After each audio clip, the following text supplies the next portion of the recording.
ஆதலால் 8:9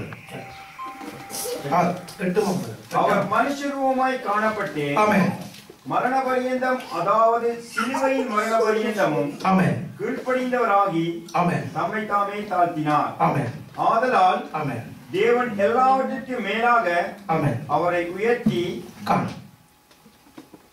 இந்த வார்த்தையில நாங்கள் என்னத்தை நாங்கள் கண்டுகொள்கிறோம் என்று சொன்னால், மரண பரியந்தம் இறுதி வரையும் அவர் தன்னை தாழ்த்தினார்.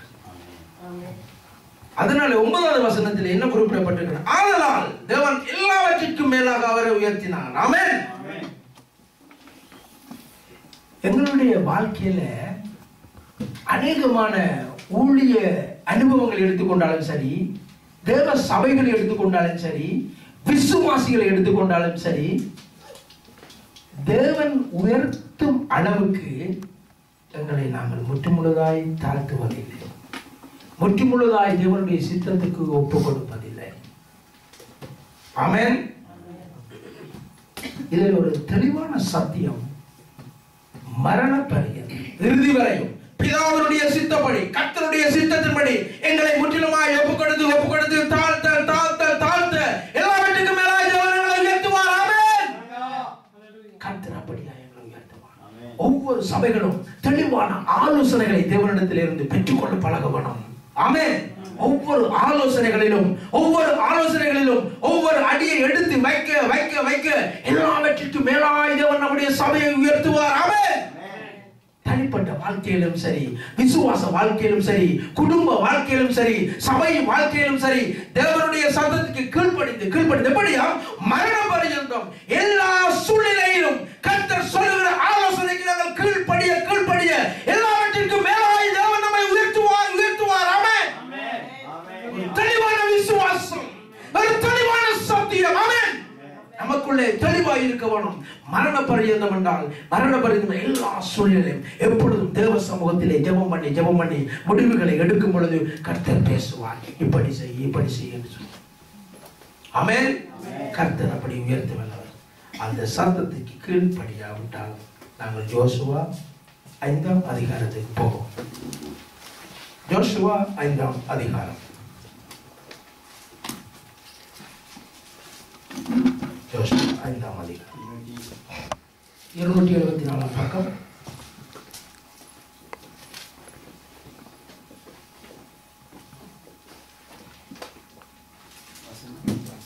ஐந்தாம் அதிகாரம் 6ஆம் வசனம். கர்த்தருடைய சத்தத்துக்கு ஆமென் கீழ்ப்படியாமல் போன ஆமென் எகிப்தில் இருந்து புறப்பட்ட யுத்த புருஷரான யாவரும் ஆமென் மாடும் மட்டும் இஸ்ரவேல் புத்திரர் 40 வருஷம் வனாந்திரத்தில் நடந்து திரிந்தார்கள். பாருங்களேன், யுத்த புருஷரான ஆரம்பத்தில் யுத்த புருஷர் என்றால் அந்த வசனத்தின் ஆரம்பத்தில் தெளிவா அந்த வசனம் கோடிட்டு காட்டுது. யாரும் அந்த யுத்த புருஷர்? அதே வசனத்தை திருப்பி வாசிப்போம். கர்த்தருடைய சத்தத்துக்கு கீழ்ப்படியாமல் போனேன். போதும். கர்த்தருடைய சத்தத்துக்கு கீழ்ப்படியாமல் போன யுத்த புருஷர், அதாவது மாமிசத்தில் செயல்படுகிற யாவரும் கர்த்தருடைய சத்தத்துக்கு கீழ்ப்படியாத ஜனங்கள். ஆமென். இன்றைய நாளில் நாங்கள் பார்க்க போற காரியம், மாமிசமா ஆவியா எனக்குள்ளே பலன் கொண்டு எழுந்து நிற்கிறது. அந்த வார்த்தையின்படி நாங்கள் எங்களை இன்றைய நாளிலே ஆராய்ந்து கொண்டிருக்கிறோம். எங்களுக்கு முடிவு எப்படி தேவையாம்? ஆவி பலன் கொண்டு இருக்க வேண்டும். அதுதான் ஒரு வெற்றிகரமான ஜெயமுள்ள வாழ்க்கையை எங்களுக்கு மாற்றி தரும், சபைக்கு மாற்றி தரும். ஆமென். கர்த்தருடைய சத்தத்துக்கு கீழ்ப்படியாத ஜனங்கள் மாமிசத்திலே யுத்த புருஷர்களாக இருக்கிறார்கள். அப்படிப்பட்ட ஜனங்களாலே குடும்பத்திலே வேதனை, சபையிலே வேதனை, விசுவாச வாழ்க்கையிலே வேதனை. என்னவாம்? கர்த்தர் அலக்கழித்துக் கொண்டே இருக்கிறார். யாரையாம்? அவ்வளவு லட்சக்கணக்கான ஜனங்களையும் அலக்கழித்துக் கொண்டே இருக்கிறார். எத்தனை வருஷமாம்? 40 வருஷம். கர்த்தருடைய சத்தத்துக்கு கீழ்ப்படியாத ஜனங்களாலே, மாமிசத்திலே செயல்படுகிற ஜனங்களாலே சபையிலே ஒரு வெற்றிகரமான ஒரு இலட்சியத்தை அடைய முடியாது, அழைப்பின்படி ஓட முடியாமல் இருக்கிறது. இன்றைய நாளிலே ஒவ்வொரு சூழ்நிலையிலும் நாங்கள் மிகவும் தெளிவாய் கர்த்தருடைய ஆலோசனையின்படி நடக்க வேண்டும். ஏன் என்பதை குறித்து நாங்கள் தெளிவாக இந்த வசனத்திலே பார்க்கிறோம். ஏனென்று சொன்னால், கர்த்தர் எல்லாவற்றிற்கும் மேலாக உயர்த்த வேண்டுமா இருந்தால் ஒவ்வொரு சூழ்நிலையிலும் கர்த்தருடைய சத்தத்திற்கு நாங்கள் கீழ்ப்படியும் போது அவர் எங்களை உயர்த்துவார். இந்த இடத்துல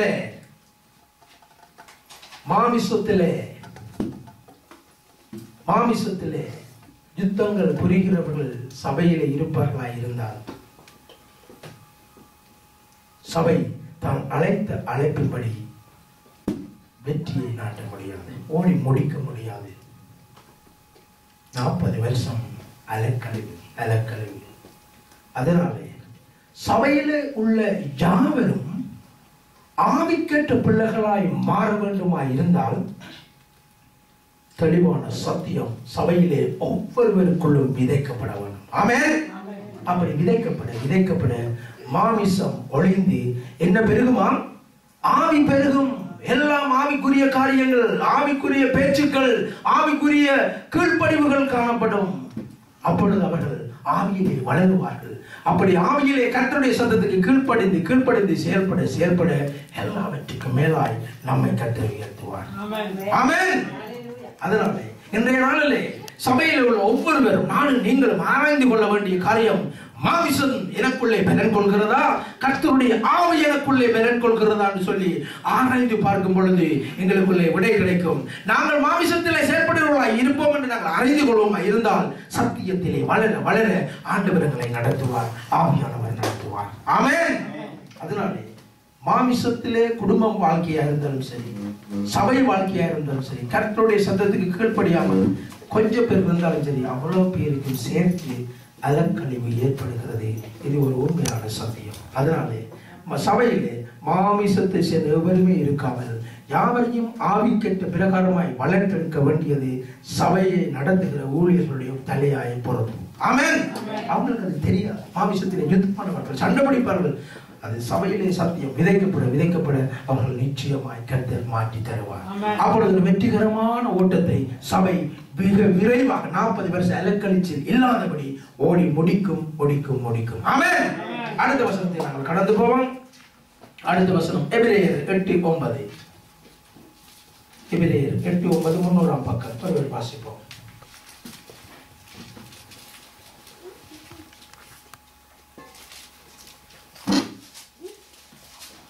அவர்களுடைய பிதாக்களை எகிப்து தேசத்திலிருந்து கொண்டு வரும்படிக்கு நான் அவர்களுடைய கையை பிடித்த நாளிலே அவர்களோடு பண்ணின உடன்படிக்கையை போல இது இருப்பதில்லை. நீங்கள் எபிரேயர் 3:8-9 வாசிக்கிறீங்க. எபிரேயர் 8:9 3ஆம் அதிகாரம் 8-9 8ஆம் அதிகாரம் 3ஆம் அதிகாரம். வனாந்தரத்திலே கோபமூட்டின போதும் சோதனை நாளிலும் நடந்தது போல உங்கள் இருதயங்களை கடினப்படுத்தாதீர்கள். நம்முடைய சபையில, நம்முடைய விசுவாச வாழ்க்கையில, தனிப்பட்ட குடும்ப வாழ்க்கையில ஒவ்வொரு தனி விசுவாசிக்கும் உரிய காரியம் என்னவாம்? முதலாவது கர்த்தருடைய சத்தத்துக்கு கீழ்ப்படியாத யுத்த புருஷர்களான பிரச்சனை என்று சொல்லி நாங்கள் பார்த்தோம். அப்படியாய் நானும் நீங்கள் இருக்கக்கூடாது என்று பார்த்தோம். அடுத்ததாக நாங்கள் பார்க்கிற காரியம் என்னவாம்? வனாந்திரத்திலே கோபம் ஊட்டினவர்களாக என்னவாம்? கர்த்தருடைய சத்தத்துக்கு கீழ்ப்படியாவிட்டால் தேவ கோபம் அந்த ஜனத்தின் மேலே, அவர்கள் மேலே காணப்படும். ஆமென். நம்முடைய சபை மேலே தேவனுடைய ஆசீர்வாதம் இருக்க வேண்டுமா? தேவ கோபம் இருக்க வேண்டுமா? எது இருக்க வேண்டுமா? தேவனுடைய ஆசீர்வாதம் இருக்க வேண்டும். எப்படியா? கர்த்தருடைய சத்தத்துக்கு மரண பரியந்தம் கீழ்ப்படிய எல்லாவற்றிற்கும் மேலாய் தேவன் அவரை உயர்த்தியது போல நம்மை உயர்த்துவார். ஆமென். அதனால்தான் இந்த வார்த்தை என்னை உங்களை எச்சரிக்கிறது என்று சொன்னால், தேவனுடைய சத்தத்துக்கு நாங்கள் கீழ்ப்படியாது போகும் பொழுது தேவ கோபம் எங்கள் மேலே பற்றி இருக்கிறது. அதனால எங்களோட இருக்கிறவர்களுக்கும் சேர்த்து அது ஒரு பெரிய அலக்கழிவாக மாறுகிறது. சபையை ஒரு வெற்றிகரமான ஓட்டத்தோடு, விசுவாச ஓட்டத்தோடு அழைக்கப்பட்ட அழைப்பை நாங்கள் நிறைவேற்றி முடிக்கும் வரை ஓட வேண்டுமா இருந்தால் தெளிவான ஆவிக்குரிய மனுஷர்களாய் ஒவ்வொரு விசுவாசிகளை உருவாக்க வேண்டும். ஆமென். சபையினுடைய தலையாய கடமை அப்படியா உருவாக்கும் பொழுது அந்த தடைகளை அகற்றி அவர் விரைவாக கொண்டு சேர்ப்பார். 9வது வசனத்தை வாசிப்போம். 3:9 வாசி முடிச்சிட்டீங்களா? அங்கே உங்கள் பிதாக்கள் என்னை சோதித்து ஆமென் என்னை பரீட்சை பார்த்து 40 வருஷ காலம் என் கிரியைகளை கண்டார்கள். ஆமென். பாருங்களேன், 40 வருஷம் அந்த எல்லாம் அடிக்கிறது உதைக்கிறது எல்லாம் பார்த்துட்டாங்க. வீணான ஓட்டம். அதனால நம்முடைய சபையில ஒவ்வொரு பிள்ளைகளையும் ஆவிக்கேற்ற பிள்ளைகளாய் வளர்த்தெடுத்து விட்டால் சபை பிற 40 வருஷ அலைக்கழிச்சல் இல்லாதபடி அழைப்பின் பலனை, அழைப்பின் ஓட்டத்தை, ஜெயத்தை பெற்றுக்கொள்ள முடியும். ஆமென். எபிரேயர் 3:17. மேலும் அவர் 40 வருஷமாய் யாரை ஆலோசித்தார்? ஆமென். பாவம் செய்தவர்களை அல்லவா? பாருங்களேன், கீழ்ப்படியாவிட்டால் சபையில என்ன இருக்குதா? பாவம். நானும் நீங்களும் என்ன செய்கிறோமா? பாவம் செய்கிறோமாம். பாவம் செய்கிறோம். பாவம் உள்ள இடத்துல கிருபைதான் பெருகும். தேவ பிரசன்னம் இருக்குமா? தேவன் இறங்கி வந்து எல்லாமே செய்வாரா? அது கிருபையினால செய்யறது வேற, கிருபை பெருகும், அது வேற. ஆனால் பாருங்களேன், பாவம் இருந்தால் தேவனுடைய சபை பரிசுத்தமாய் காணப்பட வேணும். எப்படியா இதுல கீழ்ப்படியாவிட்டால் எப்படி நாங்கள் கீழ்ப்படிந்து தேவ சத்தத்தை நாங்கள் பெற்றுக்கொள்ள முடியுமா? ஜெபம் பண்ணுவதனாலே நாங்கள் தேவ சத்தத்தை பெற்றுக்கொள்ள முடியும். கர்த்தர் சொல்கிற ஆலோசனையை பெற்றுக்கொள்ள முடியும். ஆமென். அதனாலே நாங்கள் ஒரு வெற்றிகரமான ஓட்டத்தை ஓடி முடிக்க ஆயத்தமாவோம்.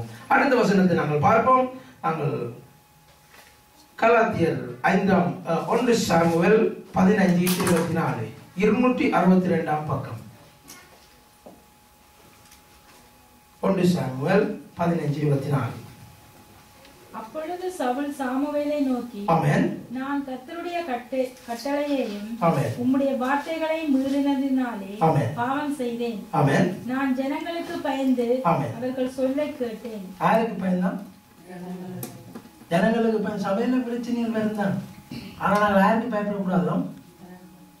ஒரு ஜனத்துக்கு நாங்கள் மாமிசத்துல யுத்த புருஷர்களுக்கு நாங்கள் என்ன செய்யக்கூடாதான்? கொஞ்சமும் விட்டு கர்த்தர் ஒரு காரியத்தை எனக்கும் உங்களுக்கு சொல்லி பல இருந்தால் ஊழியக்காரர்கள் விசேஷமாக கர்த்தர் சொன்ன காரியத்தை மாத்திரம் மனதில் வச்சு ஓடணும்.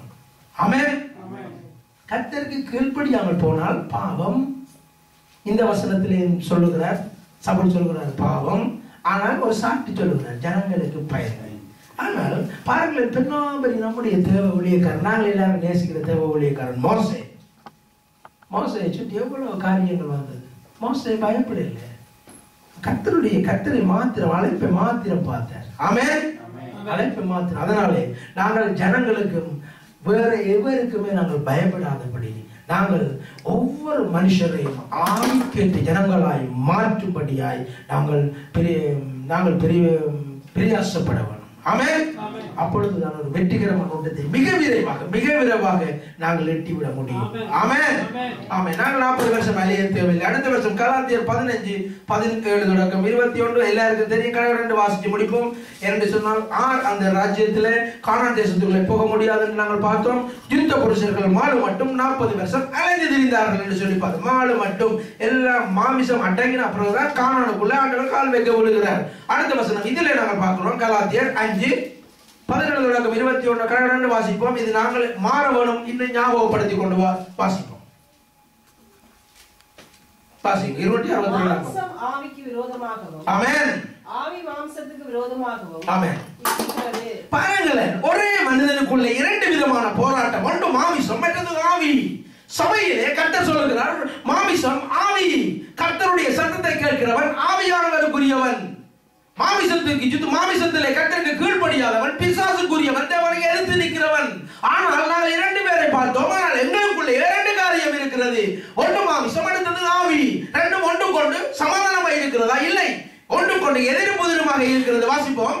நீங்கள் செய்ய வேண்டும் என்று இருக்கிறவர்களை செய்யாதபடிக்கு, ஆமென், இவைகள் ஒன்றுக்கொன்று விரோதமாய் இருக்கிறது. நல்லதை செய்ய வேண்டும், ஜெபம் பண்ண வேண்டும், ஏராளமான சுவிசேஷம் சொல்ல வேண்டும் என்று ஆவியிலே நாங்கள் விரும்புகிறோம். ஆனால் முடியவில்லை. வாசிப்போம்.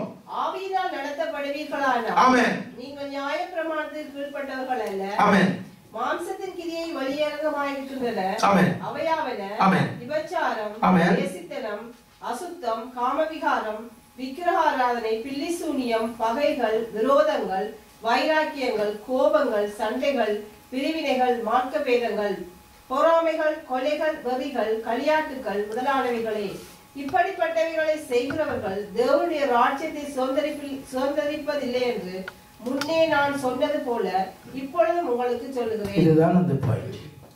யுத்த புருஷர்கள் கானானுக்குள்ள போகவில்லை. இவ்வளவு மாமிச கிரியைகளை செய்கிறவர்கள் எங்க போக மாட்டேங்குமா? தேவராஜ்யத்துக்குள்ள நுழைவது.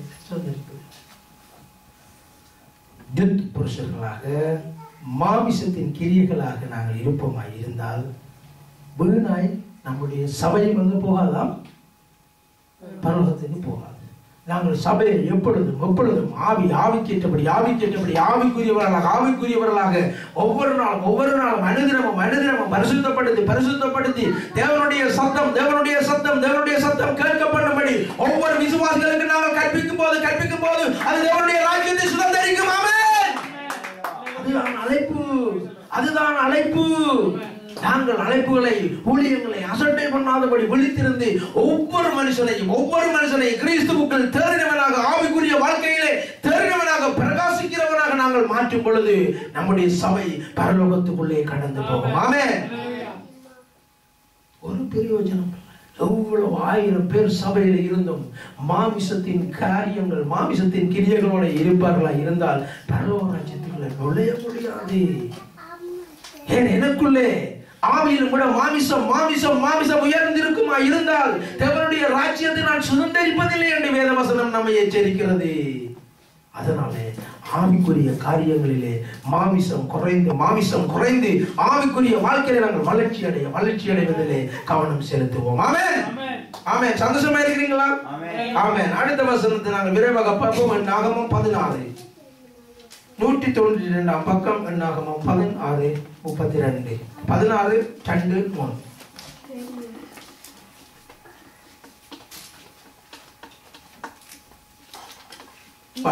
இஸ்ரவேல் புத்திரரில் சபைக்கு தலைவர்களும் சங்கத்துக்கு அழைக்கப்பட்டவர்களும் சபையில் உள்ள பெரியார்கள் எல்லாரையும் பிரபலமானவர்களையும் 250 பேர்களோடும் கூட மோசேக்கு முன்பாக எழும்பி மோசேக்கும் ஆரோனுக்கும் விரோதமாக கூட்டம் கூடி அவர்களை நோக்கி, நீங்கள் மிஞ்சி போகிறீர்கள், சபையார் எல்லாரும் பரிசுத்தமானவர்கள், கர்த்தர் அவர்கள் நடுவில் இருக்கிறாரே, இப்படி இருக்க கர்த்தருடைய சபைக்கு மேலாக உங்களை ஏன் உயர்த்துகிறீர்கள் என்றார்கள். நாங்கள் முதல் பார்த்தோம், அந்த சவுல் ஜனங்களுக்கு பயந்து தேவனுடைய சத்தத்துக்கு கீழ்ப்படியாமல் விட்டார் என்று சொல்லி நாங்கள் பார்த்தோம்.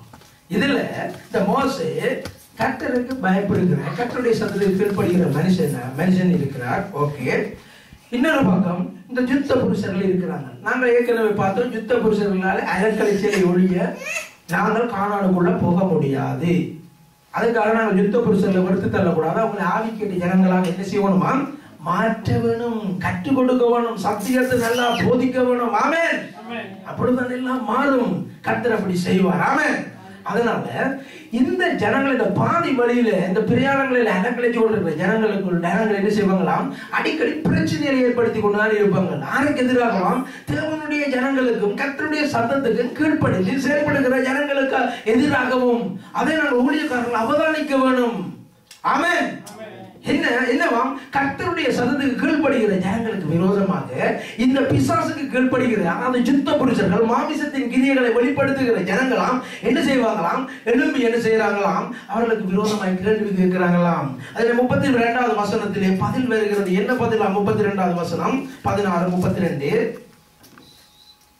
பூமி தன் வாயை திறந்து அவர்களையும் அவர்கள் வீடுகளையும் போராவுக்குரிய எல்லா மனிதரையும் அவர்களுக்கு உண்டான சகல பொருள்களையும் விழுங்கி போட்டது.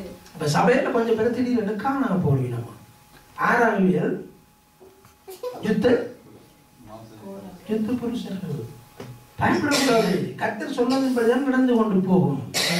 ஒன்றுமே நாங்கள் பயப்படுறது. ஆனா நாங்கள் யார் எந்த மனுஷர்களா நாங்கள் இருக்கணுமா? ஆவிக்கேட்ட மனுஷங்கள நாங்கள் இருக்கணும். கர்த்தருடைய சத்தத்துக்கு கீழ்ப்படுகிறா இருந்தால் இதை பற்றி எல்லாம் நாங்கள் கவனப்பட தேவையில்லை. அப்படியே பூமி தன் வாயத்தை அந்த இடத்திலே அவங்க காணாம போயிட்டாங்க. அடுத்த கலாரம் 41வது வசனம். மறுநாளில் இஸ்ரவேல் புத்திரரின் சபையார் எல்லாரும் மோசேக்கும் ஆரோனுக்கும் விரோதமாக முறுமுறுத்து, நீங்கள் கர்த்தரின் ஜனங்களை கொண்டு போட்டீர்கள். யாரை கொண்டுட்டாங்க? இப்ப படி சொல்றாங்க. ஆட்டு ஜனங்களா? கர்த்தர் ஜனங்கள் என்று சொல்றாங்க. வாசிப்போமா? சபையார் மோசேக்கும் ஆரோனுக்கும் விரோதமாக கூடி ஆசரிப்பு கூடாரத்துக்கு நேரே பார்க்கிற போது மேகம் அதை மூடினது, கர்த்தரின் மகிமை காணப்பட்டது. ஆமென். பாருங்க, 49வது வசனம் வாசிட்டீங்களா? வாசிங்க. அப்ப இந்த நியாயம் கேட்ட ஜனங்கள், நீங்கள் கர்த்தருடைய ஜனங்களை கொண்டுட்டீங்கள் என்று சொன்ன ஜனங்களுக்கு ஆண்டவர்ட்ட பதில் என்ன? அதாவது மாமிசத்துல செயற்படுகிறவர்கள் ஒரு கூட்டம், பின் அவங்களுக்கு சப்போர்ட் பண்றது இன்னொரு கூட்டம். பாருங்கள் இந்த வசனம் என்ன, அவங்க முடிவு என்ன? 49 வசனம். கோரானின் காரியத்தின் நிமித்தம் செத்தவர்கள் தவிர அந்த வாதையினால் செத்து போனவர்கள் 14,700 பேர். ஆமென். பாருங்களேன், கூட்டம் கூடி எழுப்பின ஜனங்கள் ஒரு பக்கம், அவங்களுக்கு சப்போர்ட் கொடுத்தவர்கள் இன்னொரு பக்கம். அதனால தேவ சபையில மாமிசத்தின் கிரியைகள் குறைந்து குறைந்து இல்லாமல் போக வேண்டும். ஆமென். மாமிசத்தின் கிரியை உள்ள ஜனங்கள் கானானை சுதந்திரிக்கல் என்று நாங்கள் தெளிவாக பார்த்தோம். அதே போல தேவனுடைய ராஜ்யத்துக்குள்ளே நுழைந்து சுதந்திரிக்க போறது இல்லை என்று நாங்கள் தெளிவாக பார்த்திருக்கிறபடியினாலே சபையை நடத்துகிற ஒவ்வொரு ஊழியர்களும் ஒவ்வொரு விசுவாசிகளும் அறிந்திருக்க வேண்டிய காரியம் என்னவாம்? சபையிலே என்ன பெருகக்கூடாதாம்? மாமிசம் பெருகக்கூடாது. விழிப்புணர்வா இருக்கணும். ஒரு ஆள் கோவப்பட்டால் இன்னொரு ஆள் போய் ஞாபகப்படுத்தணும். இதுக்கெல்லாம் என்ன கோபிக்கிறீங்க சிஸ்டர், இதுக்கெல்லாம் கோபிக்காதீங்க, விட்டு கொடுங்க. ஒரு அட்ஜஸ்ட் பண்ணி அவங்களை எப்படியா நாங்கள் வளர்த்தெடுக்கணும், ஆவிக்கேற்ற பிரகாரமா எப்படியாவது வளர்த்தெடுத்து விடணும். அதுதான் சபையினுடைய வெற்றி. அதுதான் தேவன் சபையை அழைத்த நோக்கம். ஆமென். சபை எல்லாரையும் எங்க இழுத்து கொண்டு போகணுமா? பரலோகத்துக்குள்ளே. ஆமென். நாங்கள் எல்லாரும் ஆவிக்கேற்ற பிரகாரமாக வளர வேண்டும். மாமிசத்தின் காரியங்களை முற்றிலுமாய் வெறுத்து ஒதுக்கி அது இல்லாமல் போக வேண்டும். ஆமென். பாருங்களேன், எல்லாரும் ஒரு நிமிஷம் எழுதிருப்போமா? ஒரு ஞாபகப்படுத்துறேன். ஒரு விளையாட்டா கூட இருக்கலாம். நான் 100 சொன்ன உடனே இந்த மாதிரி தூக்குவானு கையை, 200 2 கையை விரிக்கணும், 300 சொன்னா கிலோ வரணும். ஓகே, 1 2 3 இப்ப இருக்கு. தேங்க்யூ. என்ன விஷயம் சொல்றேன், இது ஒரு நகைச்சுவை இருந்தாலும் உண்மையாகவே நான் இது ஒரு நாள் ஒரு இடம் அப்படி செய்யல. அவையோட ஞாபகப்படுத்தினேன். எப்படி நான் அன்றைக்கு ஒரு செய்தி ஒன்று எடுத்துறதுல சொன்னா, தங்களுடைய வாழ்க்கையை மனசை உண்மையாக ஆழமாக டச் பண்ணின செய்தி என்று சொல்லிக்கணும். அதுக்கப்புறம் நான் தியானம் செய்யும் பொழுது ஆண்டவர் சொன்னார், ஜனங்கள் வாழ்க்கையில சபை மறக்கக்கூடாதுன்னு சொன்னால் எந்த சபையில நீ இப்படியான செய்தி எடுக்கும் பொழுது அவங்களை ஞாபகப்படுத்துது. எப்படின்னா, ஒரு ஊழியக்காரர் ஒரு டாக்டர் வந்து சொல்றார், உங்களுக்கு உப்படி உயர்த்தினால் சுகர் மறையும், உப்படி உயர்த்தினால் ஃபேட் மறையும் என்றால் நாங்கள் 1000 தடவையும் செய்கிறது ரெடியா இருக்கிறோமா இல்லையா? இருக்கும். பாருங்களேன், இயேசு கிறிஸ்து ஒரு எக்ஸசைஸ் சொல்லி இருக்கிறார். நாங்கள் பார்ப்போம். மத்தேயு 5ஆம் அதிகாரம் 44-45. இயேசு கிறிஸ்து என்ன ஒரு எக்ஸசைஸ் சொல்லியிருக்கார்? இந்த மாமிசம் ஆவியும் சண்டை பிடிக்கிறான். இயேசு கிறிஸ்து ஒரு எக்ஸசைஸ் வந்து சொல்லியிருக்கிறார். மத்தேயு 5ஆம் அதிகாரம் 44-45. நான் உங்களுக்கு சொல்லுகிறேன். பாருங்கள், இயேசு கிறிஸ்து உண்மையாகவே ஒரு ஆலோசனை சொல்லுகிறார். எப்படி என்று சொன்னால், மாமிசமும் ஆவியும் சண்டை பிடிச்சு கொண்டிருக்குது. அதிலே ஒரு உண்மையாக சிறந்த பயிற்சி. நாங்கள் மாமிசத்தை ஒடுக்கி ஆவியில வெல்லவணும், ஜெயிக்கணும் சொன்ன நல்ல பயிற்சி. வாசிப்போம். நான் உங்களுக்கு சொல்லுகிறேன். ஆமென். உங்கள் சத்துருக்களை சிநேகியுங்கள். முடியுமா? முடியுமா? இது ஒரு உண்மையான பயிற்சி. நாங்கள் சத்துருக்களை சிநேகிக்க மாமிசம் என்ன செய்யுதாம்? குறைஞ்சு போகுது. என்ன பலப்படுதுதாம்? ஆவி பலப்படுது. பாருங்க, நல்ல ஒரு எக்ஸசைஸா இல்லையா? நாங்கள் சத்துருக்களை சிநேகிக்க ஒவ்வொரு நாளும் மாறாது. வேலை செய்யற இடத்துல இருந்து என்னால் வந்து எங்களோட யுத்தம் பண்ண வந்து, ஆண்டவரே அந்த மனுஷனை நான் நேசிக்கிறேன் நான் சொல்ல பயிற்சியில நாளைக்கு அப்படியே அந்த பயிற்சியில மாமிசம் அப்படி ஒடுங்கி ஆவிக்கேற்ற பிரகாரமாய் வளர முடியும். வாசிப்போம். வாசிங்க. ஆமென். உங்கள் சத்துருக்களை சிநேகியுங்கள். ஆமென். உங்களை சபிக்கிறவர்களை ஆசீர்வதியுங்கள். இது நடக்கிற காரியமா? சபிக்கிற ஜனங்களை ஆசீர்வதிக்கிறோமா? நடக்குதா இது? நாங்கள் பயிற்சி செய்வோம். இன்றையில இருந்து இந்த காரியங்கள், இந்த வசனங்களை கொண்டு இயேசு கிறிஸ்து தெளிவா சொல்லிக்கிறார். ஏன் இது ஒரு ஆவிக்குரிய பயிற்சி. ஆமென். இதை நாங்கள் பயிற்சி செய்ய மாமிச நாய் விடக்கூடாது என்று சொல்லும். ஆவி சொல்லும் நாய் இயேசு கிறிஸ்து சொன்னது போலதான் நீ பயிற்சி செய்வோம். ஆமென். அன்றாட நாங்கள் இதை செய்ய வாழ்க்கை நடைமுறையில் நடக்கிற ஒவ்வொரு நாளும் சத்துரு வருவான், எங்கேனாலும் வருவான். அப்படியான சூழ்நிலை நாங்கள் என்ன செய்வோமா? உங்களை நேசிக்கிறோம், சபிக்கிறவங்களை ஆசீர்வதிக்கட்டாம். வாசிப்போம். உங்களை சபிக்கிறவர்களை ஆசீர்வதியுங்கள். ஆமென். உங்களை பகைக்கிறவர்களுக்கு நன்மை செய்யுங்கள். அவங்களை தேடி போய் பெல் அடிச்சு பொங்கல் கொடுத்துட்டு வருவோம். ஆமென். என்ன செய்யட்டாம்? நன்மை செய்யட்டாம். ஆமென். நன்மை செய்வோம். அடுத்தது நிந்திக்கிறவர்களுக்காகவும் ஆமென் உங்களை துன்பப்படுத்துவர்களுக்காகவும் ஜெபம் பண்ணுங்க. நாங்கள் ஜெபம் பண்ண முழங்கால் இருந்தாலே ஆண்டவரே நான் அன்றைக்கு கேட்டது இன்னும் பெரிய ஆண்டவர் என்று தான் கேட்கிறோம். ஆனால் முதலாவது நாங்கள் ஜெபத்தில் ரெண்டில் இருந்து ஒரு மாற்றம் பெறட்டும். யாருக்கா நாங்கள் ஜெபம் பண்ணுவோம்? இயேசு கிறிஸ்து சொல்லி இருக்கிற நல்ல ஆலோசனை பயிற்சி செய்வோம். மாமிசம் ஒடுங்கி போகட்டும். அல்லேலூயா. மாமிசம் ஆவிக்கேற்ற பிள்ளைகளாய் மாறுவோம். நல்ல ஒரு பயிற்சி. வாசிப்போம் அதே வசனத்தை திருப்பி நாங்கள் முதலாவது முழங்கால் இருந்தோடனே யாருக்கு ஜெபம் பண்ணுவோம் என்று வாசிப்போம். நான் உங்களுக்கு சொல்லுகிறேன், இல்லை உங்களை உங்களை நிந்திக்கிறவர்களுக்காகவும் ஆமென் உங்களை துன்பப்படுத்துவர்களுக்காகவும் ஜெபம் பண்ணுங்கள். நல்ல ஒரு பயிற்சி. அடுத்த வசனம். இப்படி செய்வதனால் ஆமென் நீங்கள் பரலோகத்தில் இருக்கிற உங்கள் பிதாவுக்கு புத்திரராயிருப்பீர்கள். அப்ப நாங்க பரலோகத்துக்குள்ள போகலாமா இல்லையா? பிள்ளையர் போய் வரலாமா இல்லையா? பரலோகத்துக்குள்ள போய் நல்ல ஒரு ஆவிக்குரிய பயிற்சி. உங்களை இயேசு கிறிஸ்து காலையில் எழும்பி சூரியனை பார்த்து ஒரு தலையை குடிஞ்சிட்டு கையை அப்படியே கட்டி காலையை அப்படியே கட்டி அப்படியே ஒரு பயிற்சி செய்ய சொல்லி இது ஒரு நல்ல ஒரு ஆவிக்குரிய பிராக்டிஸ், நல்ல ஒரு பயிற்சி. ஆமென்.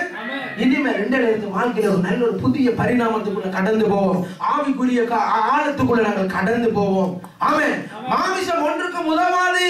மாமிசத்தினுடைய கிரியைகள் பரலோகத்துக்குள்ள கொண்டு போகாது.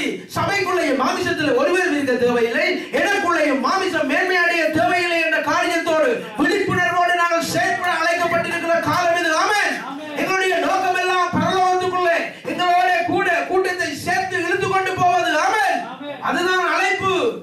ஒருவரும் இதிலே கைவிடப்பட்டு விடக்கூடாது. ஆமென். மாமிச காரியங்கள் பெருகக்கூடாது. அருமையான இயேசு கிறிஸ்து இந்த ஆவிக்குரிய பயிற்சியை அனுதினம் நாங்கள் செய்ய ஆவிக்குரிய காரியங்களிலே முன்னோர் வாசித்து முடிப்போம். அந்த வசனத்தை அவர் தீயோர் மேலும் நல்லோர் மேலும் ஆமென் நமது சூரியனை உதிக்க பண்ணி ஆமென் நீதி உள்ளவர்கள் மேலும் அநீதி உள்ளவர்கள் மேலும் ஆமென் மழையை பெய்ய பண்ணுகிறார். அதனால எங்களுக்கு விருப்பம் இல்லையோ கர்த்தர் சொன்னதுக்கு ஆரம்பத்தில் கீழ்ப்படிஞ்சால் அந்த காரியம் எங்களுக்கு விருப்பமாகவே மாறிவிடும். ஆமென். பயிற்சி செய்ய கர்த்தர் அப்படி எங்களை மாற்றிவிடும். ஆமென். அடுத்த வசனத்தை பார்ப்போம். யோசுவா 6:1. யோசுவா 6:1.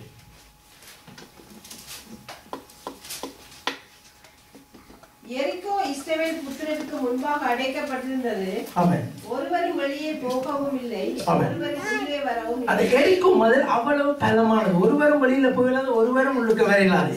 எரிகோ மதிலோட எங்களுக்கு சண்டை பிடிக்க வேண்டிய பிரச்சனை இருக்குதா? எங்களுடைய நோக்கம் சண்டை பிடிக்க முடியுமா? எரிகோ மதிலால எரிகோ மதிலோட மனுஷரோட சண்டை பிடிக்கலாம். எரிகோ மதில் அப்படியே கம்மண்டி நிற்கும். அந்த மதிலோட நாங்கள் எப்படி சண்டை பிடிக்க முடியும்? அதுல ஜெயத்தை பெற்று தர வேண்டியது யாராம்? கர்த்தர். அப்படித்தான் நாங்கள் எல்லா பிரச்சனைகளையும் பார்க்க வேணும். எரிக்கோ மதில்ல நாங்கள் புல்டோசர் எல்லாம் போட்டு கஷ்டப்பட்டு எல்லாம் இடிச்செல்லாம் வெளுத்தி சுத்தம் பண்ண தேவையில்லை. கர்த்தர் ரகசியத்தை சொல்லுவார். அதெல்லாம் கீழ்ப்படியணும். சபையும் நானும் நீங்களும் எப்படியா கர்த்தருடைய சத்தத்துக்கு அப்படியே கீழ்ப்படிய தானா இடிஞ்சு விழும். ஆமென். எரிக்கோ மதில் ஒரு உள்ளுக்க போயில தெரியல, அவ்வளவு ஸ்ட்ராங்கான மதில். அடுத்த வசனத்தை நாங்கள் பார்ப்போம். 6ஆம் வசனம் 6ஆம் அதிகாரம் 20வது வசனம். எக்காலங்களை ஊதுகையில் ஆமென் ஜனங்கள் ஆர்ப்பரித்தார்கள். அல்லேலூயா. எக்கால சத்தத்தை ஜனங்கள் கேட்டு ஆமென் மகா ஆரவாரத்தோடு முழங்குகையில் ஆமென் அலங்க முடிந்து விழுந்தது. மகா ஆரவாரம் எப்படி வந்ததா? ஒரு மனம் இல்லாம எல்லாரும் சேர்ந்து சத்தம் போடுவீனமா? இல்ல, ஒரு மனம். எப்படியா அந்த ஒரு மனம் இருந்ததா? கர்த்தருடைய சத்தத்துக்கு கீழ்ப்படிந்து எல்லாரும் கீழ்ப்படிந்திருந்தார்கள். ஆமென். வடிவ கவனிக்கணும். மக ஆரவாரம் எப்படி ஏற்பட்டதாம்? எல்லாரும் அந்த தேவ சத்தத்துக்கு கீழ்ப்படிந்து ரெடி சொன்ன உடனே ஹல்லேலூயா என்றுப்பாங்க. ஆமென். மக ஆரவாரம் எப்படி ஏற்பட்டதாம்? ஒரு மனம். எல்லாரும் எப்படி ஒரு மனமா இருந்தா? தேவ சத்தத்துக்கு. தேவ சபையில அடிக்கடி ஊழியக்காரங்க என்ன செய்வோமா? அழைக்கப்பட்ட அழைப்பு தரிசனம். நாங்கள் ஏன் ஓடுகிறோம் என்ற காரியங்களை ஒவ்வொரு நாளும் ஒவ்வொரு தடவையும் அப்படியே சொல்லி ஜனங்களுக்குள்ள கொண்டு வந்து அந்த காரியங்களுக்காக அந்த தரிசனங்களுக்காக ஜெபம் பண்ண அந்த தேவ சத்தத்துக்கு கீழ்ப்படுகிற சுபாவம் எல்லா ஜனங்களுக்குள்ளேயும் கடந்து வரும். ஆமென். ஆமென். அப்படி கொண்டு வரும் பொழுது ஒரு நாள் எங்களுடைய சத்தத்தின்படி கர்த்தர் சொல்லி இருக்கிறார் என்று சொல்லி ஒரு காரியத்தை நாங்கள் செய்யும் பொழுது எல்லாரும் ஒருமனப்பட்டு அதிலே ஏகோபித்து ஒருமனப்பட்டு நிற்கும் பொழுது அந்த தடைகளை ஆண்டவர் உடைப்பார். ஆமென். கர்த்தர் அந்த அற்புதங்களை செய்வார். ஆமென். மத்தேயு 7:21 என்னவாம்? மத்தேயு 7:21 ஏன் நாங்கள் பிதாவுடைய சித்தத்துக்கு செவி கொடுக்க வேண்டும், ஏன் கர்த்தருடைய சத்தத்துக்கு செவி கொடுக்க வேண்டுமாம். செவி கொடுக்காதவர்கள் கீழ்ப்படியாதவர்களும் யுத்த புருஷர்களாக இருக்கிறார்கள். யுத்த புருஷர்கள் பரலோக கானானுக்குள்ளே பிரவேசிக்க முடியாது. மாமிசத்தின் கிரியைகள் வெளிப்படுகிற ஜனங்கள் பரலோக ராஜ்யத்துக்குள்ளே நுழைவதில்லை. நாங்கள் எல்லாரும் கர்த்தருடைய சத்தத்துக்கு கீழ்ப்படிய வேண்டிய அவசியத்தை நாங்கள் அடுத்த வசனத்தில் பார்ப்போம். மத்தேயு 7:21 ஏன் நாங்கள் செவி கொடுக்க வேண்டும். பரலோகத்தில் இருக்கிற என் பிதாவின் சித்தத்தின்படி செய்கிறவனே ஆமென் பரலோக ராஜ்யத்தில் பிரவேசிப்பானே அல்லாமல் ஆமென் என்னை நோக்கி கர்த்தாவே கர்த்தாவே என்று சொல்லுகிறவன் அதில் பிரவேசிப்பதில்லை. அதனால ஒவ்வொரு சூழ்நிலையிலும் தேவ சத்தத்துக்கு கீழ்ப்படுகிற வசனத்திலே வளருகிற சபையா இருக்கும் பொழுது கர்த்தருடைய ராஜ்யத்துக்குள்ளே நுழைய முடியும். ஆமென். அதுதானே உண்மையான அழைப்பு. அதுக்காகத்தானே இவ்வளவு பிரயாசம். ஆயிரக்கணக்கு பல்லாயிரக்கணக்காய் ஆத்துமாக்களை சேர்த்து விட்டு நானும் போகாமல் சபையில் போகாமல் இருப்பது எவ்வளவு துக்ககரமான காரியம். இன்றைய இருந்து ஆவியானவர் சொல்லுகிற காரியத்தில் நாங்கள் விழிப்புணர்வு அடைந்து சபையிலே மாமிச போராட்டங்கள் யுத்தங்கள் இல்லாதபடி ஒவ்வொரு மனுஷனையும் கர்த்தருக்குள்ளே தேறினவனாக ஆவிக்கேற்ற பிரகாரமாய் வளர்த்து எடுத்து உயர்த்தும் பொழுது கர்த்தருடைய சபையாய் நாங்கள் எல்லாரும் பரலோக ராஜ்யத்தை சுதந்திரிக்க முடியும். ஆமென் ஆமென். கர்த்தர் அப்படியாய் மாற்றுவார். அந்த இருதயம் எங்களுக்கு முதலாவது இருந்தால் போதும், ஆண்டவர் அப்படியே எங்களை மாற்றுவார். அடுத்த வசனங்களை பார்ப்போம். நாங்கள் எப்படி என்று சொன்னால் அப்போஸ்தலர் 2:1 நாங்கள் விரைவாக முடிக்க போறோம். அப்போஸ்தலர் 2:1 பெந்தெகோஸ்தே என்னும் நாள் வந்தபோது அவர்கள் எல்லாரும் ஒருமனப்பட்டு ஓரிடத்தில் வந்திருந்தார்கள். அப்ப என்னவா ஒருமனப்பட்டு நாங்க எல்லாம் சொல்றோம். ஒருமனப்பட்டு இது என்னவா கர்த்தருடைய சத்தத்துக்கு கீழ்ப்படி. இயேசு கிறிஸ்து சொன்னார், நீங்க எருசலேமிலே தங்குங்க. ஆமென். கர்த்தருடைய சத்தத்துக்கு கீழ்ப்படி. எல்லாருக்கும் அந்த சத்தம் கேட்கணும். ஆமென். இப்ப இதுல நீங்க 10 பேர் இருக்கீங்க. 6 பேருக்கு கர்த்தருடைய சத்தத்தை கேட்டு விசுவாசிக்கிறாங்க. 4 பேர் கேட்காம ஒரு மனம் வருமா இல்லையா? வராது. நாங்கள் இதனோட ஒரு மனத்துக்காக ஜெபம் பண்ணி ஒரு பிரயோஜனமும் இல்லை. முதலாவது நாங்கள் அந்த 4 பேரையும் எதுக்கு நேராய் நடந்து பழகணும்? கர்த்தருடைய சத்தத்தை கேட்கிற பிள்ளையாய். ஆமென். சாமுவேல் குழந்தையா இருக்கும் பொழுது அந்த 7 கிழவர் என்ன சொன்னார்? என்ன சத்தம்? போயிருங்கள், அது கர்த்தர் பேசிக்கலாம், கற்பிக்கணும். அதுக்கு பிறகு கர்த்தருடைய சத்தத்தை சபை கேட்க துவங்கின பிறகு ஒரு மனத்துக்காக நாங்கள் 3 நாள் வாசம் இருந்து ஜெபம் பண்ண வேணுமா? இல்ல. ஆமென். ஒரு மனத்துக்காக ஜெபம் பண்றது விட கர்த்தருடைய சத்தத்துக்கு யாவரும் சபையை திறக்கும்படியா நாங்கள் நடத்தும் பொழுது தேவ சத்தத்தை கீழ்ப்படிந்து மகாரவாரமாய் உங்கள் சத்தமிட்ட பொழுது அந்த எரிக்கோவும் அதில் இடிந்தது. ஆமென். அதே போல இந்த இடத்துல கர்த்தருடைய சத்தத்துக்கு கீழ்ப்படிந்து 120 பேரும் அப்படியே மேல் வீட்டு அறையிலே காத்திருந்த பொழுது கர்த்தருடைய ஆவியானவர் அங்கே வெளிப்பட்டார். ஆமென். ஒரு மனம் எப்படி உண்டாகிறதாம்? கர்த்தருடைய சத்தத்துக்கு செவி கொடுத்து கீழ்ப்படியும் போது உண்டாகிறது. அந்த ஒரு மனதினாலே, அந்த கர்த்தருடைய சத்தத்துக்கு கீழ்ப்படிந்து அதனால ஏற்பட்ட ஒரு மனதினாலே இந்த பூமியிலே இயேசு கிறிஸ்து சொன்ன அக்கினியை போட வந்திருந்த காரியம் நிறைவேறுகிறது. ஆமென். அங்கு பற்றி எறிந்த ஆவி, அங்கு பற்றி எறிந்த அக்கினி உலகமெங்கும் இப்பொழுது வியாபித்துக் கொண்டிருக்கிறது. ஆமென். எங்கும் பற்றி எறிகிறது. ஹல்லேலூயா. அவர்களுடைய கீழ்ப்படிதல் உலகம் முழுக்க அந்த அக்கினியை கொண்டு வருகிறது. ஆமென். நம்முடைய சபையின் கீழ்ப்படிதல் சூரின் பட்டணத்திலே ஒரு பெரிய அக்கினியை கொண்டு வரட்டும். ஆமென். ஒரு தெளிவான கீழ்ப்படிதல் ஒரு மனதை உண்டாக்கி ஆவியானவருடைய கிரியைகளை கொண்டு வந்து இந்த பட்டணம் முழுவதையும் பற்றி எறிய செய்யும். ஆமென். ஜனங்களை கர்த்தர் இழுத்துக் கொள்ளுவார். ஆமென். கர்த்தருடைய சத்தத்துக்கு கீழ்ப்படிந்து ஒவ்வொரு சூழ்நிலை நாங்கள் நடக்கும் பொழுது ஆண்டவர் அப்படியா எங்களை நடத்துவார். 2:41 என்ன சொல்கிறதாம்? அப்போஸ்தலர் 2:41 அவருடைய வார்த்தையை சந்தோஷமாய் ஏற்றுக்கொண்டவர்கள் ஆமென் ஞானஸ்நானம் பெற்றார்கள். 2:14 வாசிச்சிட்டு 41 போவோம். அப்போஸ்தலர் 2:14 அப்பொழுது பேதுரு ஆமென் 11 கூட நின்று ஆமென் அவர்களை நோக்கி ஆமென் உரத்த சத்தமாய் ஹல்லேலூயா யூதர்களே ஆமென் எருசலேமில் வாசம் பண்ணுகிற ஜனங்களே ஆமென் நீங்கள் எல்லோரும் அறிந்து கொள்வீர்களாக ஆமென் என் வார்த்தைகளுக்கு செவி கொடுங்கள். இந்த ஊழியங்களிலே என்ன சத்தியம் என்று சொன்னால், தெளிவான அழைப்பு எப்படி என்று சொன்னால், பேதுரு இயேசு கிறிஸ்துவை தெரியாதுன்னு சொல்லிவிட்டு ஒளிச்சிருந்தவர். ஆனால் இந்த சூழ்நிலையிலே முதலாவது இயேசு கிறிஸ்து உயிர்த்தெழுந்தார் என்ற ஒரு சந்தோஷம், ஒரு நம்பிக்கை. இரண்டாவது காரியம், இந்த அப்போஸ்தலர் 2ஆம் அதிகாரத்தில் குறிப்பிடப்பட்ட பரிசுத்த ஆவியானவருடைய வல்லமை. ஆமென். பரிசுத்த ஆவியானவர் தனக்குள்ளே வந்த உடனே அவர் வெளியிலே வந்து இப்பொழுது துணிவாக நற்செய்தி அறிவிக்கிறார். ஆமென். நாங்களும் எங்களுடைய சபையும் பரிசுத்த ஆவியானவருடைய கிரியைகளை இந்த சபையிலே நடப்பிக்கும் பொழுது அதற்கு பின்னராக காத்திருந்த வல்லமையோடு நாங்கள் வெளியில போய் சுவிசேஷம் சொல்லும் பொழுது அந்த வசனத்தை வாசித்து முடிப்போம். 14 முடிச்சிட்டீங்களா? 41 வாசிங்க. பேதுரு வெளியில வந்து அவருடைய வார்த்தையை சந்தோஷமா ஏற்றுக்கொண்டவர்கள் பேதுரு வெளியில வந்து இப்ப பிரசங்கம் பண்றாங்க அபிஷேகத்தோட. அதை கேட்டு ஆமென் ஞானஸ்நானம் பெற்றார்கள். ஆமென். அதே தினம் ஏறக்குறைய 3000 பேர் சேர்த்துக் கொள்ளப்பட்டார்கள்.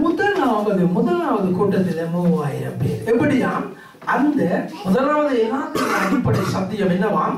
கர்த்தருடைய எருசலேமை விட்டு போகாமல் காத்திருங்க. ஆமென். அந்த காத்திரம் அந்த சத்தத்துக்கு செவி கொடுத்ததுனால மாத்திரம்தான் ஒரு மனம் உண்டானது. ஆமென். சபையில உள்ள யாவருக்கும் அந்த தேவனுடைய சத்தத்தின் மேல விசுவாசம் இருந்தபடினால காத்திருந்தார்கள். ஆமென். இல்ல அடிக்கடி நேரத்தை பார்த்திருப்பார்கள். அல்லேலூயா, அல்லேலூயா, உண்மைதானே? ஆமென். அதனால இந்த கர்த்தருடைய சத்தத்துக்கு கீழ்ப்படிக்கிற சபையாய் ஒவ்வொரு பிள்ளைகளையும் நாங்கள் மாற்றும் பொழுது பின்னோம் பெரிய மாற்றம். கர்த்தருடைய பெரிய அக்கினி, இந்த இடமெல்லாம் பற்றி எரிய செய்யக்கூடிய அக்கினி இந்த சபைக்குள்ளே கடந்து வரும். ஆமென். கர்த்தராலே கட்டவிழ்க்கப்பட்டிருக்கும். ஆமென். அந்த வல்லமையோடு பேதுரு பிரசங்கம் பண்ணினார். ஒரே நாளில் 3000 பேர். ஆமென்.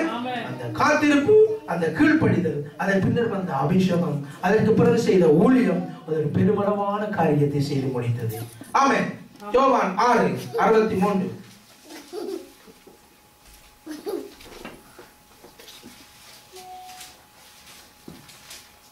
ஆவியே உயிர்ப்பிக்கிறது, ஆமென். மாம்சமானது ஒன்றுக்கும் உதவாது. காணும். இனிமேல் சபையில நானும் சரி நீங்களும் சரி மாமிசத்தில் எந்த யுத்தமும் கிடையாது. அல்லேலூயா. மாமிசம் நிலத்தை வெட்டி கீழே புதைச்சுடுவாங்க, அவ்வளவுதான். ஆவிதானம் என்ன செய்யுமா? உயிர்ப்பிக்கிற, ஆத்மாவை உயிர்ப்பிக்கிறது. ஆவிதான் தேவனுடைய அடித்து நம்ம எண்ணத்துல இருக்கணுமா? உறவில இருக்கணும். மாமிசத்தின் கிரிய இந்த நாங்கள் வாசிச்சோம் எக்கச்சக்கமா கலாத்தியர்ல 17 இருந்து 21 வரை அதெல்லாம் எங்களுக்குள்ள இருக்கு. அதை நிராகரிக்கிறோம். கண்களை மூடி நிராகரிங்க ஆண்டவரே. மாமிசத்தின் கிரியைகளை நாங்கள் நிராகரிக்கிறோம் ஆண்டவரே. அவைகளில் இருந்து ஒரு பரிபூர்ணமான விடுதலை எனக்கு வேண்டும் என்று நான் வாஞ்சிக்கிறேன் ஆண்டவரே. மாமிசத்தின் கிரியைகள் ஆண்டவரை ஒன்றுக்கும் உதவாது என்று சொல்லி நாங்கள் பார்க்கிறோம். உம்முடைய ஆவியை என்னை உயிர்ப்பிக்கும் என்று பார்க்கிறோம் ஆண்டவரே. அந்த ஆவியை பலத்தினாலே என்னை இடை கட்டுங்க ஆண்டவரே. அப்படியே ஆண்டவரே, நன்றி. அடுத்ததாக நாங்கள் பார்ப்போம். அடுத்த வசனங்களை அப்படியே கடவுள் சொல்லி முடிக்க போற செய்திய சகரியா 4:6 ஒரு ஆள் எடுங்க. ஏசாயா 59:19. அப்பொழுது அவர் ஆமென். 1094 பக்கம் 3 பக்கம். அப்பொழுது அவர் ஆமென். சொருபாயேலுக்கு சொல்லப்படுகிற கர்த்தருடைய வார்த்தை என்னவென்றால், ஆமென், பலத்தினாலும் அல்ல, ஆமென், பராக்கிரமத்தினாலும் அல்ல, அல்லேலூயா, என்னுடைய ஆவியினாலே ஆகும் என்று சேனைகளின் கர்த்தர் சொல்கிறார். பலத்தினால, மாமிச பலத்தினால, பராக்கிரமம் அவரை தெரியும், இவரை தெரியும், அது இருக்கு இது இருக்கு, அதை கொண்டு செய்யலாம் அப்படியும் இல்லை. என்னத்தினால மாத்திர முடியும் நாங்கள் விசுவாசிக்கணும். ஆவி சபையில கீழ்ப்படிந்தால் மாத்திரம்தான் ஒரு மனம் பெறும். ஆமென். யாருக்கு சத்தத்துக்கு கீழ்ப்படியணுமா?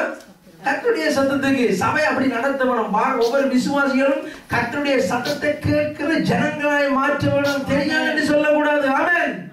அந்த சாமுவேல் அந்த சின்ன பிள்ளை தெரியாது என்று சொன்னது போல இருக்கக்கூடாது. பேதையவன் கண்டுபிடிச்சிட்டான். ஆமென்.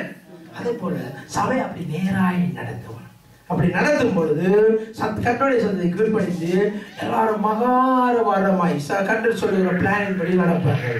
நடக்கும் பொழுது பரிசுத்த ஆவி கடந்து வருவார். பேதுரு வெளியே வந்து அந்த பரிசுத்த ஆவி வல்லமையோட சுவிசேஷம் சொன்னது போல நம்முடைய சபையும் பெரிய காரியங்களை செய்யலாம். ஆமென். ஆமென். ஏசாயா என்ன 59:19.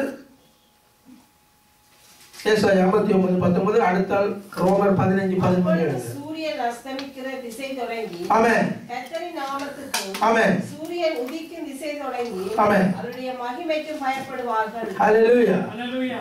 வெள்ளம் போல் சத்துரு வரும்போது, ஆமென், கர்த்தருடைய ஆவியானவர் அவனுக்கு விரோதமாய் கொடியேற்றுவார். ஆமென். என்னன்னு சொன்னாரு? வெள்ளத்தை எண்ண முடியுமா? 1 2 3 எண்ண முடியும்? வெள்ளம் போல சத்துரு வரும்போது ஆவியானவர் அவனுக்கு விரோதமாய் கொடியேற்றுவார் என்னன்னு சொன்னால், எங்களுக்கு ஸ்ரீலங்காவில் நடந்த அனுபவம் ஒன்று காணும். எப்படியாம் 2 எதிரி படைகள் இருக்கிறார்கள். ஒரு படை இன்னொரு படையை மேற்கொண்டவர்கள் தங்களுடைய கொடியை ஏற்றுவார்கள். ஆமென். தங்களுடைய கொடியை என்ன செய்வார்களாம்? ஏற்றுவார்கள். அந்த இடத்துல யார் இல்லையாம்? சத்துருவை முற்றுமுழுதாய் அழிச்சாச்சு. சத்துருவை முற்றுமுழுதாய் அழிச்ச பிறகு தங்கிட்ட கொடியை என்ன செய்வாங்களாம்? ஏற்றுவாங்களாம். பரிசுத்த ஆவியானவர் வரும் பொழுது சத்துருவெல்லாம் எரிஞ்சு போட்டுதான் அவர் என்னத்தை ஏற்றுவாராம்? கொடி ஏற்றுவார். நம்முடைய சபையில பரிசுத்த ஆவியானவர் ஏற்றின ஜெயக்கொடி பறக்க வேண்டுமா இருந்தால் சத்துருக்கள் எல்லாம் சுட்டெரிக்கப்பட வேண்டும். ஆமென். பரிசுத்த ஆவியானவர் கொடியேற்றுவார். ஆமென். நம்ம மத்தியிலே கொடியேற்றும் பொழுது அந்த பேதுரு இறங்கி போய் அந்த சொன்ன சுவிசேஷ அபிஷேகம் நம்முடைய சபைக்குள்ளே கடந்து வந்து பலன் கொடுக்கும். ஆமென்.